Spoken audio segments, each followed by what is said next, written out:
What Lonzo Thinks is a wide-ranging, free-flowing discussion where I talk about everything from sports, television, movies, current events, pop culture, religion, you name it. If it's happening, I'm talking about it, I'm thinking about it. It's unsolicited, but I'm talking about it anyway. All right, today I have a special guest. I have Mr. Chandler Ayers. What's going on, Chan? Hey, how you doing, buddy? I'm pretty I'm good. excited to be good. here with you. Oh, likewise. We've been trying to get this thing going for a couple of weeks now, so it's good to finally connect and everything. I apologize. I didn't realize it was going to be that busy this time. I should have known it was going to be this busy, but I apologize. No, it's quite all right. It's quite all right, man. So what we're doing here is, of course, usually on my podcast, I kind of wax poetic about whatever's on my mind, what's going on in media or in the world today, in sports and all that kind of stuff. Recently, I've been doing a lot of Prince reviews and everything, which really kind of goes over well. Everybody loves my Prince reviews, and I'm the biggest Prince fan in the world. So this is awesome. This is a bit of a departure for me, getting back into the sports thing. So, but and the topics I've been discussing previously when it comes to sports have been like the controversial stuff, like Kaepernick and all this kind of crap, right? Oh, sure. But now we're going to talk about the good stuff. We're going to talk about some fun stuff. We're going to talk about the college football playoff. All right. Excellent. So, first of all, I guess let everybody out there know what your connection is to, okay, first of all, who's your favorite team and why? It's going to be the Georgia Bulldogs. It's always been Georgia. It's been Georgia since I was, as long as I can remember. My first memories of football was watching Herschel Walker go over the top, diving into the end zone. And as kids, me and my brothers would set up chairs and blankets on the other side and practice taking the ball and going over. And I've loved him ever since. And matter of fact, I love him so much that now I work field security for him. I do on-field security for him, so I don't do every home game, but I try to do most home games. So, you don't do it for the money, obviously. You do it for the front row seat to see the action. You do get paid $55 a game, but again, you don't do it for the money. That's for sure. Right. So it's I love it. It's everything. I mean, I love the Falcons and I love the Braves, the Hawks, but the Bulldogs have always had my heart. Always had my heart. I feel you. So, and plus you get gas money, so that's even better, right? That's it. Right? See, it's almost like I got season tickets, other than I got to stand up 14 hours, which, it's still worth it, though, to me, to be on the sidelines, to watch Gurley. I mean, I've been right there next to Nick Saban while Gurley's running the ball, jumping over. I mean, things you never get to do. And the people who cover those games, I've met Peyton Manning, Tim Tebow, Ray Lewis. I've been able to shake all these people's hands because they've been on the sidelines of those games. So it's been really interesting. I've enjoyed it. Oh, that's awesome. That's awesome. It's kind of like a Forrest Gump kind of thing, huh? You're right there with all the famous people, man. You kind of just showing up. That's exactly it. I'm too stupid to know better. I'm where I'm supposed to be. Yes, sir. That's awesome. That's awesome. I'm glad you brought that up because I've been a Bulldog fan since January 1st, 1977. That's the very first Georgia Bulldog game I saw, and it was a sad one because it was the Sugar Bowl against the Pittsburgh Panthers. That was the year that Pittsburgh won the national championship, and Tony Dorsett won the Heisman Trophy. And once again, I was a kid at the time. Good Lord, how old was I then? I was 8, 7. I was real young, and sure. I remember watching the game on ABC television. I think Keith Jackson called the game, and what I remember most vividly is seeing that G. That's what got me interested, was that G, and seeing that G kind of drew me in. I started watching the game, and I fell in love with the Bulldogs right there. And I was very sad because Pittsburgh beat the brakes off them, and they couldn't. That broke my heart too. Oh, absolutely. Was something else back then. Oh, absolutely, man. They couldn't stop them, man, and I remember feeling really, really bad. But I started watching Georgia football games after that, man. Of course, watching the Vince Dooley show on Sunday, the little recap and everything. So when they won the national championship back in 1980, man, that was like nirvana for me, man. Plus they beat Notre Dame, which is even better because I hate Notre Dame. So I hate them too. That's why this year has been, to me, that's why this year is so great. That really, I think our season really started. Even though it wasn't the first game of the season, but it started with that victory over Notre Dame up in South Bend, and how the fans showed up there. I mean, they said it was half red up there that night, and I mean that's just unbelievable for a place like South Bend, Indiana, for us to show up like that there. So I mean, it's impressive that everything comes from that. Other than the butt whooping we took at Auburn that 1 week. I mean, we've been on a roll roll ever since then, and we're still on a roll. Even recruiting wise, we're on a roll now. So I mean, we're in good shape. Oh, absolutely. And I think that definitely was the national coming out party for this year's team. And it kind of put the rest of the nation on notice that this team was for real, if nothing else. Because no matter whether Notre Dame is good or bad, it is hard to go into South Bend on national TV, on NBC. It's hard to go in there and come away with a W. It's hard. You know. It's a rare thing too. I mean, it's a rare. I've seen. I mean, how many years have we watched like USC and all play up there in South Bend and see those kind of games? And for us to be a part of something like that, I think I put it on Facebook at the time that I'm not used to watching the Georgia Bulldogs play on NBC ever. It's kind of it's just a weird thing. It's kind of you felt like you were a part of something special. So right. It was just really really fun. Right, exactly, man. Because you used to watch it. If you see Georgia on national television, it's on CBS at 3:30, and Vern Lundquist and Gary Danielson to call the game. Yeah, and you want to. I don't know about you, but half the time I'm wanting to hit Gary Danielson in the jaw. I don't know. He just seems to, and I know it's just me. I know that it's just because maybe we're losing at the time or something, but it just seems like he doesn't want us to win. I don't know why I feel that way. It's just silly to think that way, but sometimes I wish the old days of Larry Munson, back before HDTV, where you could turn your volume down on your television and put the radio on and listen to Larry Munson. Call the game. Oh, absolutely, absolutely. But Gary Danielson aside, it's great to see that G being represented and them finally playing up to their potential. And sure. and there's nothing he can say or do about it. He got to ride the wave like everybody else because those boys are representing on the field. Now you can tell his heart was broken when we beat Auburn in the SEC championship game. You felt like he was kind of deflated. In my mind, he was. Yeah. Oh, yeah. Absolutely. Absolutely. So let's start there. Okay, Kirby Smart in his second year as head coach, he has totally turned this thing around, and I'm gonna come out there and say it. He has turned Georgia into Alabama East, without a doubt. Right. And I think that's what we all were. Yeah, I think that's what we all were kind of expecting and hoping for, and to actually see it come to fruition is a great thing to see, because and the recruiting says it all. They're getting the top players now. And Kirby, I think he has his own personality, has his own style, but he took the best of what he learned in Alabama, and he kind of meshed it with his own style of coaching, and it has really manifested itself this year. What are your thoughts?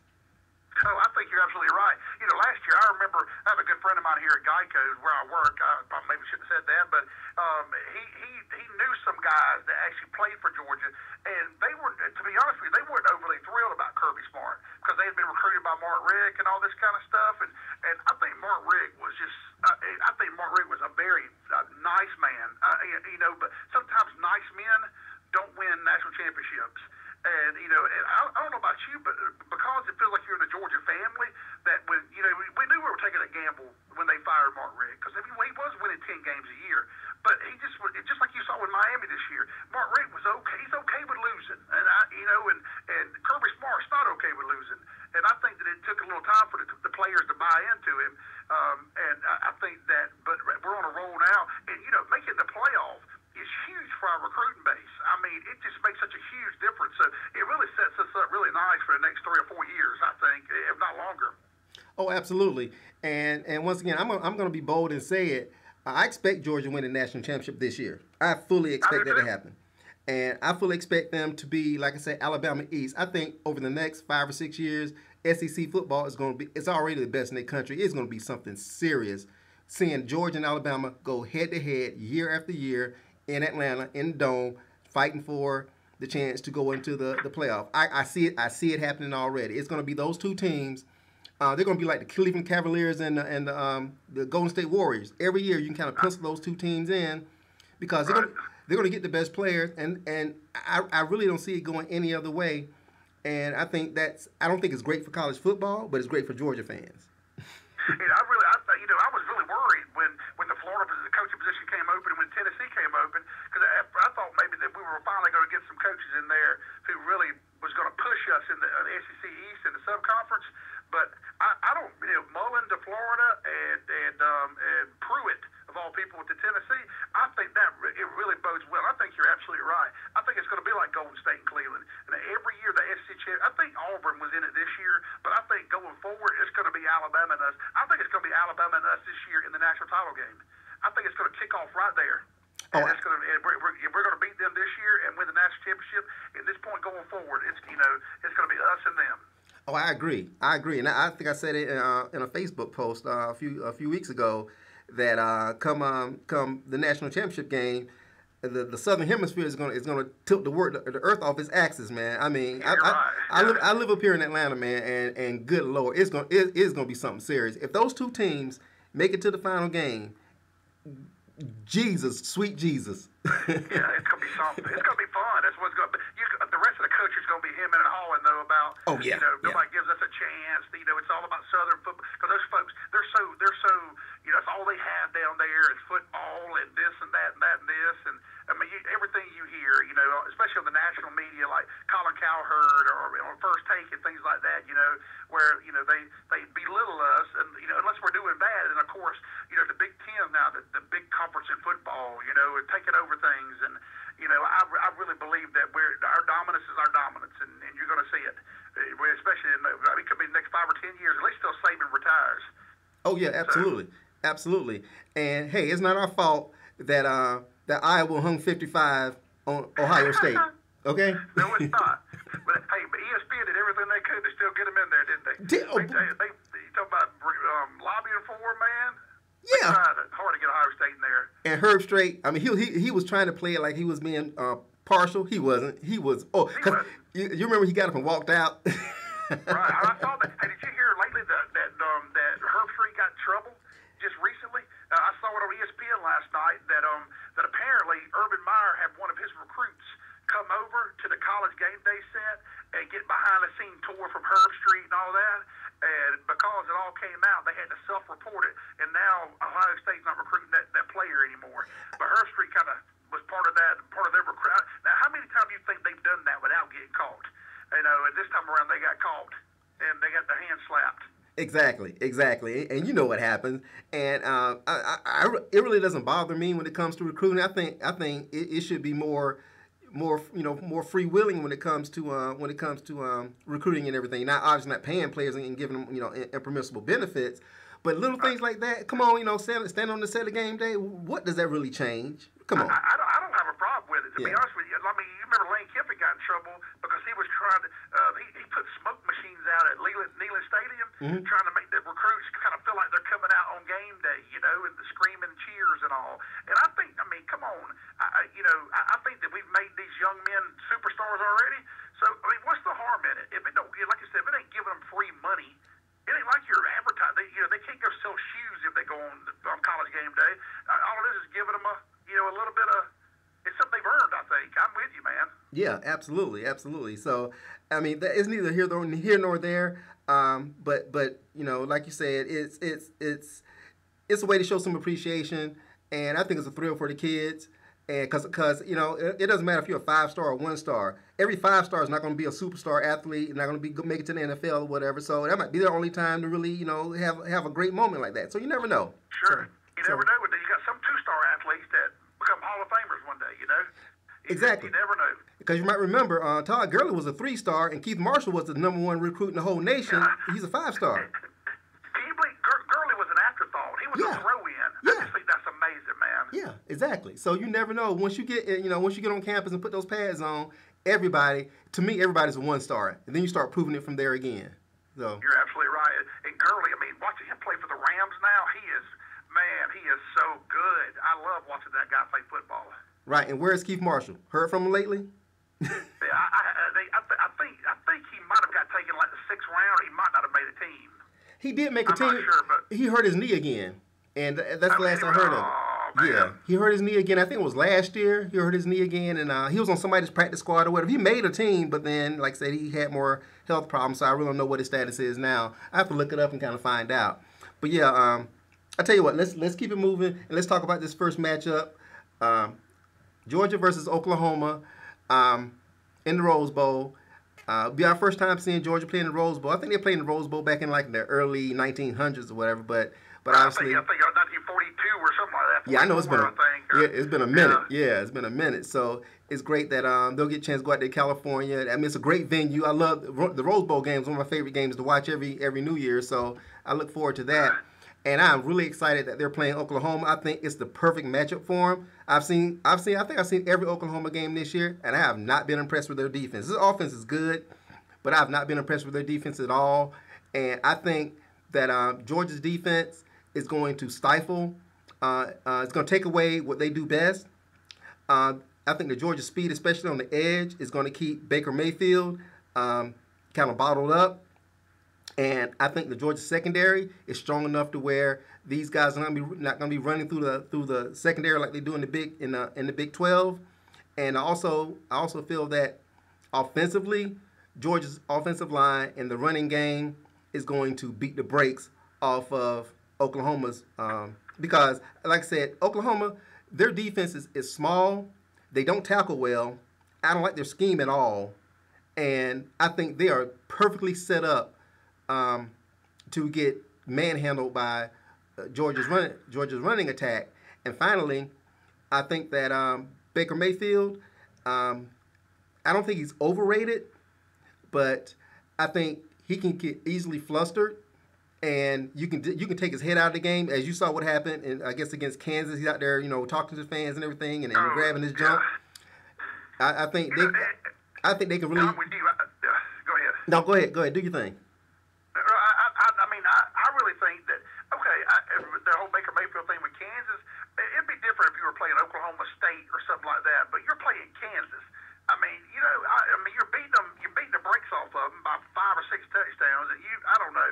He embarrassed himself that day. And I'm with you. I picture him being like that kid named Colt Brennan who played for Hawaii. You remember when Hawaii went undefeated and thought they should have made a national championship game? Yes. And instead, they had to come play Sugar Bowl against Georgia. This was like in '07. Yeah, I remember. And we had Colt Brennan knocked out the game by the second series. And I picture us. I mean, I know that Baker Mayfield is no Colt Brennan, and I know he's a Heisman Trophy winner, and I know that they've played SEC teams before. I think they played Auburn in a bowl game last year and won, and they played Tennessee earlier this year with no great feat or anything. But I don't think they've seen a defense with our speed and our skill.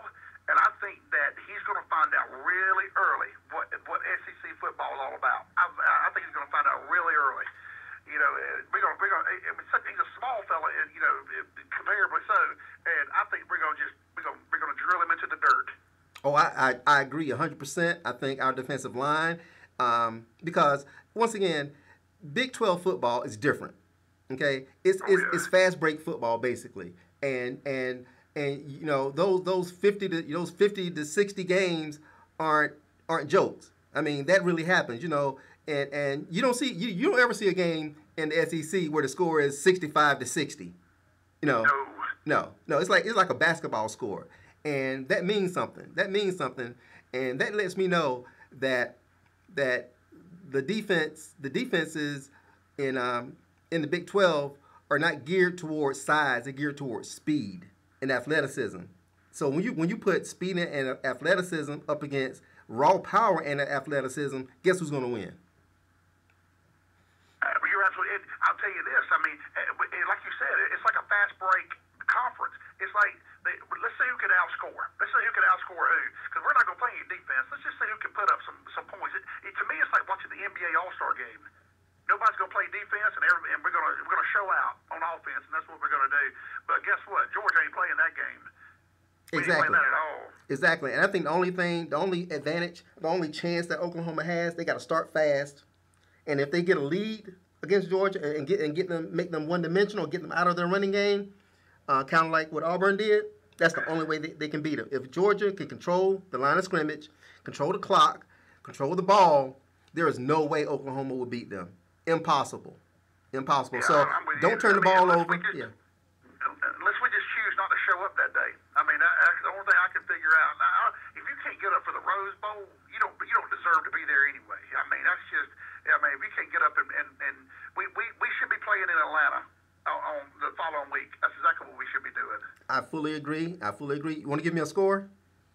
I think it's going to be like 38-20. I mean, I think we're going to win by two touchdowns and a field goal. I agree. I'm calling 31-20. So We'll see what happens there. I hope we're both right. I do too. But, if we're not, let's just say if we're not, and Georgia loses, then I still feel like this is a good stepping stone to future things, man. I really do. I feel a lot better than I would on a Mark Richt-led team where, we'd be okay with losing to South Carolina and Florida. Right, yeah, and winning the Outback Bowl or something, yeah. Right, there you go. Yeah, the Capital One Bowl. Yeah, those days are over, man. I think from now on we'll be seeing a lot of Georgia in the Cotton Bowl and Rose Bowl and Sugar Bowl, Fiesta Bowl. We'll see. We'll be seeing a lot more of them there, and that's where they need to be one of the top programs in the history of college football, and to not regularly be a part of the national championship conversation. I just really couldn't imagine that with Georgia, but it actually happened. And it's great to have Kirby there and getting us to a point where we're a team to be feared. It's a team to be feared now. So that feels good too. It feels good to be in that position. Absolutely. Like I play for them or something. Absolutely. All right. So let's talk a little bit about Clemson and Bama, the trilogy. Good Lord. Now this is gonna be a scary game. Yeah.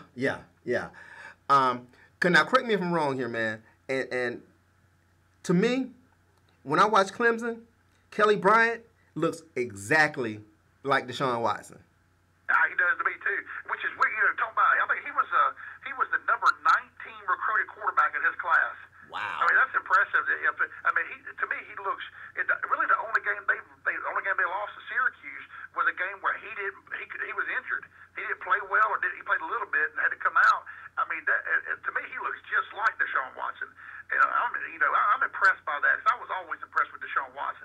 I think he should have been a Georgia recruit. I think that's one of the reasons why Mark Richt got fired, to be honest with you, because we didn't recruit him. Oh yeah, I mean, because he's from Athens, isn't he? Right. Yeah, he's from Athens. He's right above Athens. Yeah, like 20 minutes out. Yeah, something like that. Yeah, you should never let that kind of talent get away ever. Never. Never. I agree. But that's how Mark Richt do things. He just seems to be laissez-faire. Not that I'm on Mark Richt all the time, but I think Kelly. I think that Clemson. I believe Alabama will win because Alabama's not going to allow. They're not going to get beat again like they got beat. But if Kelly plays like Deshaun did, especially like Deshaun did against Alabama, then Nick Saban has problems with those quarterbacks. He's always has problems with those dual threat quarterbacks. Right. And I think I'm impressed. And I think the major difference between Deshaun and Kelly, because they look just alike, is that Deshaun was a much better passer than Kelly.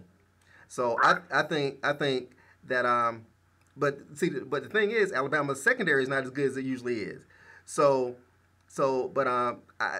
I think they're gonna try to force Kelly to beat them with his arm, and I don't think he can do it, not consistently enough. I don't think he can beat them with his arm.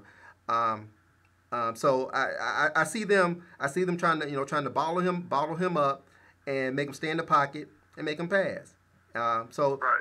I think we might see a lot of zone defense also. What do you think? I think you're right. I think Alabama, a lot of those guys that they didn't have for the last 5 or 6 games of the season, they're going to be back. They were injured. I think they're going to be back for this game. I think they're going to be up for it. Oh yeah. I think there's no. I don't think there's. I could be wrong, but I really think Alabama's going. I think it's going to be a momentum game, and around maybe halfway through the third quarter, Alabama's finally going to have to cause that turnover that they've been looking for, and then they're going to take over the game, and it's going to be all she wrote. I agree, and I really think the only chance that Clemson has, to be honest with you, is if Alabama's off. I think if Alabama plays like they played at Auburn, they're going to lose. But like you said, Nick Saban is good at getting his teams focused, especially when they got something to play for. So, like I said, the only reason they lost last year was just, I believe that Clemson just wanted it more. And obviously the defense got tired. That helped a little bit too. But I really don't see Clemson beating Bama this year. And that's not a knock against Clemson or Dabo or what he's done with that program.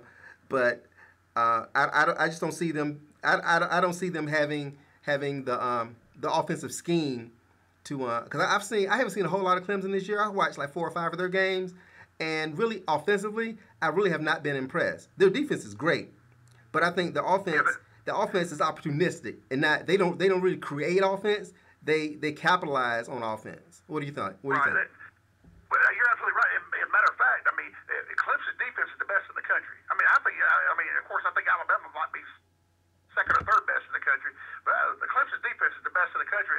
And when you got those kind of guys that get turnovers for you and giving you a short field, going three and out, and the other team going three and out. I mean, I think that it sure makes it a lot easier for your offense to score. I think that they've been able to cover up some weaknesses of their offense that will be exposed against Alabama. And I know this: Alabama will not let Hunter Renfro go uncovered again in the end zone. That ain't gonna happen again. I remember last year's championship game when Deshaun Watson hit him in the corner right there and win that game. It was exciting, man. I enjoyed that, but I don't think we're going to see that again. I think that Nick Saban is not somebody who doesn't learn from his mistakes. I promise you. Absolutely. Plus, that was a pick play. Oh yeah, that was a big play. They didn't call it either. You're right about that. I forgot about that. Yeah, I mean, I saw that coming, man. I mean, you down the 1 or 2 yard line, that pick play, I mean, it's coming probably 90% of the time. You can almost predict it now, Yeah, they got really good about calling that in the NFL. They don't let you do that anymore. Right. But now you got to be able to hold your block or something. I forgot what that you have to be able to show that you do. In college football is a little different though, especially when you got so much. If it's if it's a short field, if you're in the red zone and I mean, a lot of stuff gets clogged up in the middle there. There ain't nothing you can do about it. So, yeah, exactly. But I really don't see it coming down to the wire like it did the last 2 years. I think whoever wins the Alabama-Clemson game, really I'm thinking is Alabama, is going to win going away. It'll be, like I said, it'll be close in the third, maybe halfway through the third quarter. There's going to be a couple big plays, and then it's going to turn into a bit of an avalanche. So I'm not predicting a high-scoring game either. I'm thinking 27-14. Yeah, I'm thinking like 19 to 12 or something like that. I think it's going to be a real low-scoring game.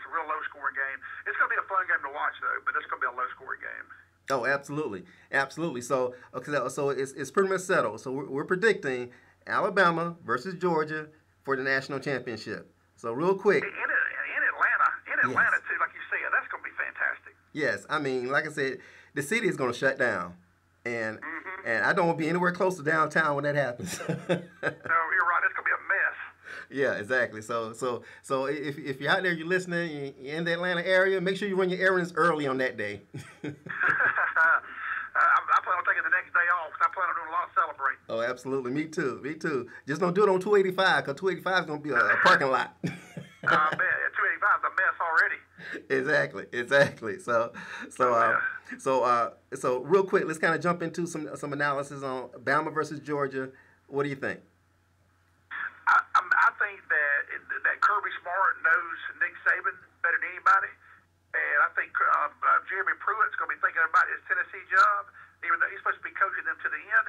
I wonder if it's going to be another situation like you saw with Lane Kiffin, where Nick Saban is going to be, it's almost like Nick Saban don't trust them when they have another job like that.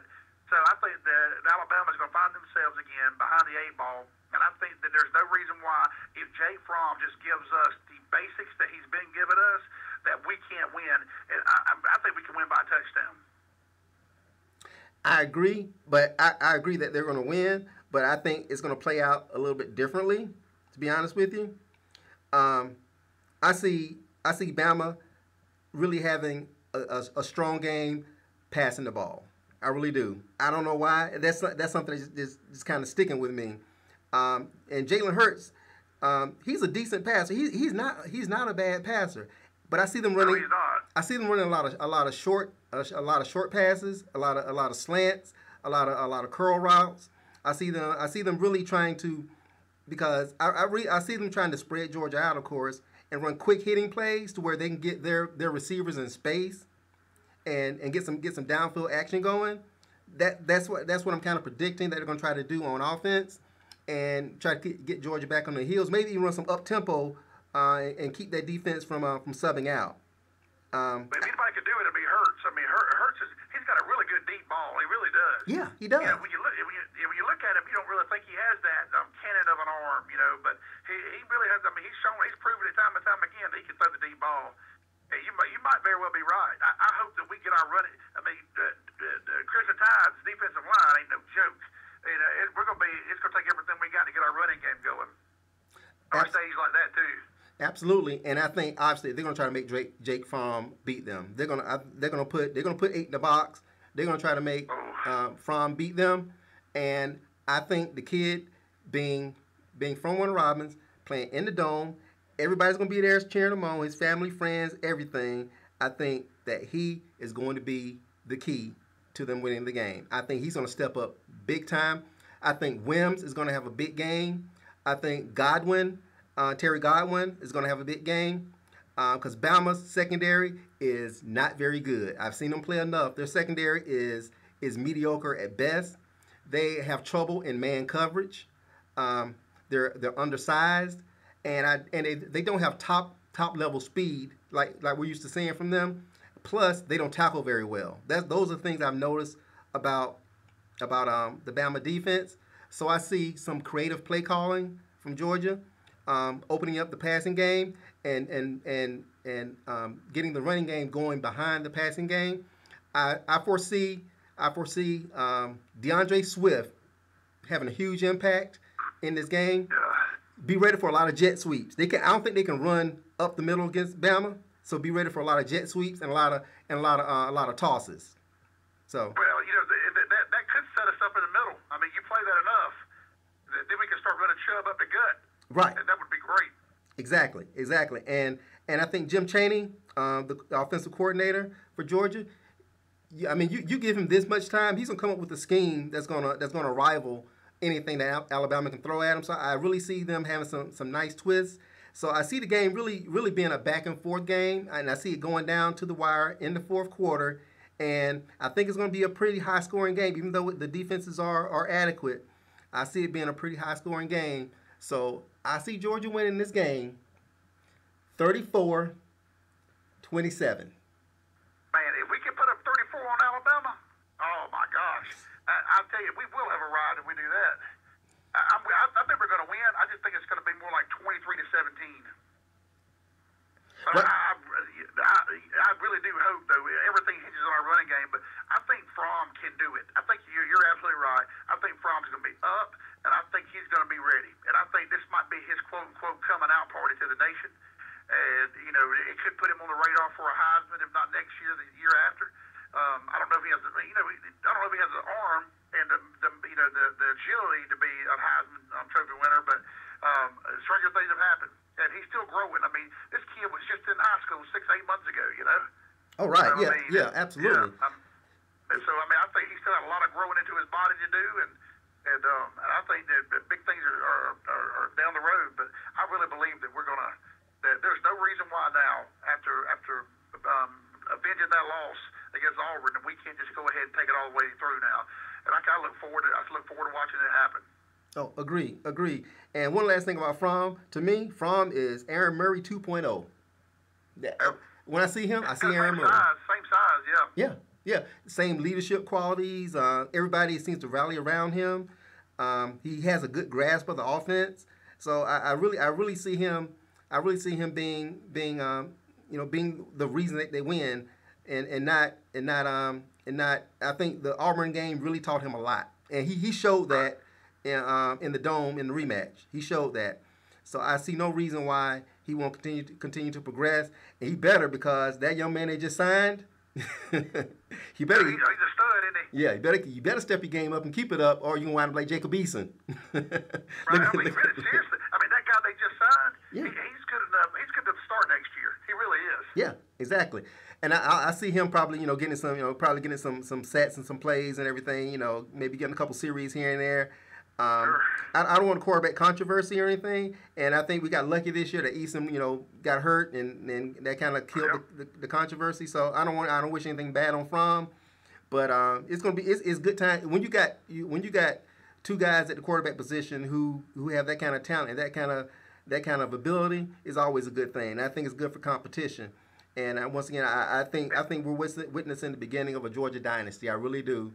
And I'm so excited. I think you're right. I think Eason, I predict Eason, he has to sit a year out, but I think in 2019 he'll be the starting quarterback for University of Washington. That's where he's from, Washington State. I think that he'll transfer. I think especially with this new recruit coming in, I think that he'll transfer. Oh, he's got to. If he wants to go to the NFL, he's got to. Otherwise, he'll be riding the bench.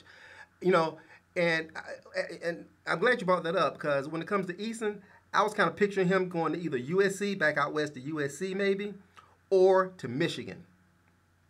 I think. Michigan. Michigan. Yeah, you're right about Michigan. I forgot about that. Yeah, I think Jim Harbaugh could take Eason and turn him into Andrew Luck 2.0. I really think. Yeah. So. You very well might be right. I tell you, it's a shame that Eason didn't have the leadership qualities he needed to succeed here. Oh yeah, absolutely, absolutely. I mean, it felt like a ill fit the whole time. The fact that he was the #1 recruit was great, but I just never saw that fit here at Georgia. So no knock on the kid. So I think he's handling himself well this year. He hasn't been a distraction. I know it's kind of disheartening to have to come in and do mop up duty and all the and all the blowouts and everything. And it's not his fault he got hurt. So I think he's gained some new respect in the way he's carried himself. And I hope wherever he lands, I hope he does. I hope he gets the chance to play. And I think he still has all the tools to be a successful quarterback. I can see him, like I say, either at Michigan, USC, or I'm throwing a wild card out there for you, Nebraska. They have the new Scott Frost is up there. Yeah. That's the kind of quarterback he uses too. Yeah. So I mean, I like you. I wish him the best. I hope he gets. That whole once Mark Richt got fired, there was a whole that recruiting battle for him, like between Florida and Georgia, and I think he handled himself really poorly in that. There were some YouTube videos of him, flipping birds off of Georgia fans and stuff while he was getting recruited in Gainesville and all that. And then he wound up coming to play for us, and which is great. I think we thought that he was going to be the next big thing for us. But I mean, he very well could go on and play for USC or Michigan or Washington or somewhere. He could wind up, being a very highly successful. I hope this year taught him. It maybe humbled him a little bit because I think that's what that kid needed. He needed to be humbled a little bit. And I'm just taking my guesses just based on what I've heard about him. Yeah. It's kind of like the old saying, do you love the game of football or do you love what the game of football brings you? And it looked like, Eason was one of those kind of, love what the game, he loved being the quarterback. He loved the girls knowing he's quarterback, and he just didn't seem to be, I don't know, just being around him, he just didn't seem to put football first, kind of put himself first. It seemed that way anyway. Oh, I agree. And you know who he reminds me of, or reminded me of? Zach Mettenberger. Oh, you're absolutely. That's a good call. That's exactly who reminded me of. Yeah. And the career had all the tools in the world, the size, the arm, and everything, but just could not get his head screwed on right. Exactly. And where is he now? Out of football. Out of football, right? Yeah. Last time I saw him, he was he played for Tennessee. Yeah. He got cut. He was a star quarterback. Yeah. I think he went to Baltimore after that and got cut. I know he didn't catch on. Whatever team he went back to, he didn't catch on. Now he's pretty much out of football. You don't hear him being named as somebody coming in to be a backup. He's pretty much just off the radar. So, but hopefully, like I said, Eason goes wherever he goes, and hell, he might do well to go to Arizona State and play for somebody like Herm Edwards. You know what I mean? So you just never know. You never know. Hey, you know what? That would be a bad idea. I'd love to play for Herm Edwards. Oh my God! I'd love my kid to go and play for Herm Edwards. I'm glad you brought that up because when it comes to Herm Edwards, I've said this before. If there's one person on this planet I would love to sit down and have dinner with, Herm Edwards. He seems like a guy that just that you have some friends in your life that are friends, but you don't feel like they just give you the shirt off your back if you ever need it. Something about Herm Edwards, man. He just seems like that if I was going to send my son there, I would have no problem with Herm Edwards being his second father for the next 4 years. He's just a fantastic person, man. Absolutely. And I've never heard anyone say anything bad about him. Not a word. Me either. Not a word. Yep, me either. Hello? You play to win the game. You play to win the game. You don't play just to be playing it. Don't press in. Exactly. All right, man. I think that's a good place to kind of wrap it up. So, all right. So we're both predicting that Georgia win. We're not being homers. I'm trying to be honest. I'm trying to be partial. I'm trying to be honest too. Yep, yeah. I'm trying to be honest too. Yeah. So if I honestly felt like Georgia would lose, I would definitely say so. But I really feel that they're going to win, and I hope I'm right. And if I'm wrong, I'll stand up and say I'm wrong as well. Because I know the folks out there, my listeners, that they'll definitely let me hear about it. So I'm not afraid to throw my hat in the ring. So let me hear it. So you got any closing thoughts for us, man? I'm with you. I'm tough enough to take the ribbon if I'm wrong. But I hope I'm not. But I really enjoy spending the time with you, and I'd like to do this again sometime. Oh, absolutely. Yeah, I think hopefully we can probably make it a weekly or bi-weekly segment where you and I can meet and chop it up a little bit and talk about sports and some other things out there. It's fun doing this podcast. I get a lot of nice responses, man. I really do, which is really kind of shocking. And I got a lot of listeners in the UK of all places, which is kind of awesome. Yeah, which is kind of scary, And I get some sharp comments and some criticism, and I get some nice retorts as well. So it's good to know that folks are out there listening. So please, folks, keep listening, subscribe. Your comments below is really important. Hit me up on Twitter at whatlonzothinks or email. That's whatlonzothinks@gmail.com. I really look forward to providing more content. Good talking with you, Chan, and hopefully we can do it again. And other than that, this is what Lonzo thinks. Bye.